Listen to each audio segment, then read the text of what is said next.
பாரியுடைய நினைவை மறந்து பாடுற பாடலாவே பாரியுடைய பாடல் தான் இருந்துச்சு. புகார் நகர்ல நாலங்காடியில காவல் வேலை செஞ்சிட்டு இருந்த ஒரு வீரன் கடை வீதியில அலைஞ்சு திரிஞ்சிட்டு இருந்த ஒரு பாணர் கூட்டத்தை பார்த்து கேட்டா, பாரி பரம்பை ஆள்கின்றானா அல்ல பாணர்களை ஆள்கின்றானா? வீரன் கேட்ட இந்த கேள்வி பட்டினப்பாக்கம் வரைக்கும் கேட்டுச்சு.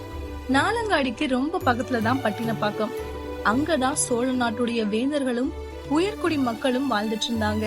வீரன் கேட்ட கேள்வி கொஞ்ச நாள்லயே மூவேந்தர்களுடைய அரண்மனையில எதிரொலிக்க ஆரம்பிச்சது. இந்த கேள்வி தனக்குள்ள ஒரு பதில வச்சிருக்கு. அந்த பதில் தான் மூவேந்தர்களுடைய உறக்கத்தையே நிலை கொலைய வச்சுச்சு. மூவேந்தர்களான சேர சோழ பாண்டியர்களை மிஞ்சிய ஒரு உயர்ந்த நிலையில இருந்துச்சு பாரியுடைய புகழ். அவங்களால பாரிய ஒண்ணுமே செய்ய முடியல. அதுக்கு காரணம் பாரியுடைய மாவீரம், பரம்பு நாட்டோட நிலவியல் அமைப்பு, பரம்பு நாட்டுடைய படை வலிமை.